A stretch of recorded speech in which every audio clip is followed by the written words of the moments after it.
कभी तलवार से नहीं, कभी तीर से नहीं, कुछ युद्ध लड़े जाते हैं अपने ही शब्दों से। कुछ लोग हार जाते हैं रन में, कुछ जीत जाते हैं समय में, और कुछ ऐसे होते हैं जो जीत कर भी झुक जाते हैं अपने वचन में। नमस्कार, मैं हूं विहान और आप सुन रहे हैं कथा महाभारत की। कहानी वही पर सच कहीं गहरा। आज की यह कथा न किसी युद्ध को जीतने की है, न किसी वीर को हराने की। आज की कथा एक मनुष्य के भीतर खड़े उस युद्ध की है जहां सामने मृत्यु हो और भीतर खड़ा हो वचन। भारत की संस्कृति में एक शब्द है वचन, संकल्प। यह सिर्फ वादा नहीं होता, यह वह डोर होती है जिससे मनुष्य खुद को बांध लेता है। इसीलिए हमारे यहां कहा गया है कि प्राण जाए पर वचन न जाए। महाभारत के काल में जब धरती युद्ध के बोझ से कांप रही थी, तब दो नाम चारों दिशाओं में चर्चा में थे, और वो नाम थे कर्ण और अर्जुन। दोनों के बीच प्रतिस्पर्धा थी, कटुता थी, और आने वाला युद्ध दोनों को आमने सामने खड़ा करने वाला था। पर कर्ण की लड़ाई सिर्फ अर्जुन से नहीं था। कर्ण की लड़ाई थी अपने अतीत से, अपने जन्म से और अपने शब्द से। कर्ण जानता था कि वह कौन है, पर दुनिया नहीं जानती थी, और जिस दुनिया ने उसे कभी स्वीकार नहीं किया, उसी दुनिया के सामने वह आज सिर ऊंचा करके खड़ा था, सिर्फ और सिर्फ एक कारण से, और वो कारण था वचन। उसने अपने मित्र दुर्योधन को वचन दिया था कि वह उसके लिए युद्ध लड़ेगा। वह मित्र जिसने उसे वह सम्मान दिया जो सम्मान समाज ने छीना था। दानवीर कर्ण, जिसके द्वार से कोई याचक कभी खाली नहीं लौटा।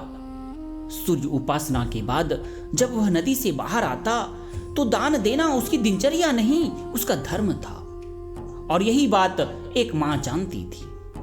युद्ध से ठीक एक रात पहले जब शिविरों में दीप बुझ चुके थे, एक स्त्री सफेद वस्त्रों में कर्ण के द्वार पर आई। न घोषणा, न कोई वैभव, बस एक थकी हुई स्त्री, और वह थी कुंती।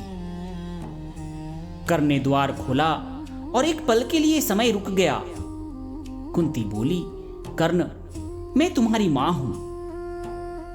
यह वाक्य कर्ण के जीवन में बहुत देर से आया था। कर्ण रोया नहीं, उसने कोई प्रश्न नहीं किया, बस इतना कहा कि माता, आप बहुत देर से आई, पर अब बताइए कि मैं आपके लिए क्या कर सकता हूं। कुंती बोली, युद्ध मत करो, मेरे 5 पुत्रों को जीवन दान दे दो। कर्ण कुछ पल नदी की ओर देखता रहा और फिर धीरे से बोला कि माता, जिस दिन आपने मुझे गंगा में प्रवाहित किया था, उस दिन से आज तक बहुत पानी बह चुका है। मैं दुर्योधन को वचन दे चुका हूं, और जो व्यक्ति अपने शब्द से पीछे हट जाए वह चाहे जीवित रहे पर भीतर से मर चुका होता है। फिर भी कर्ण रुका नहीं और बोला, मैं आपको एक वचन जरूर दे सकता हूं कि अर्जुन को छोड़कर आपके बाकी 4 पुत्र मेरे हाथ नहीं मरेंगे। युद्ध के बाद भी दुनिया यही कहेगी कि आप 5 पुत्रों के माता हैं। कुंती कुछ नहीं बोली और बस वहां से लौट आई। अगली सुबह युद्ध हुआ।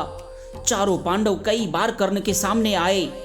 हर बार कर्ण ने उन्हें शस्त्रहीन किया और छोड़ दिया। उसके सारथी ने पूछा कि जब तुम जीत सकते हो तो छोड़ क्यों देते हो। कर्ण मुस्कुराए और बोले कि यह युद्ध सिर्फ आज का नहीं है मामा, मैं अपने वचन के साथ जन्मों का युद्ध लड़ रहा हूं। मृत्यु सामने थी, फिर भी कर्ण नहीं डिगा। इसलिए कर्ण को सिर्फ योद्धा नहीं, चरित्र कहा जाता है। अब जरा इस कथा को अपने जीवन से जोड़िए। आज हमारे पास तलवार नहीं है, पर शब्द है।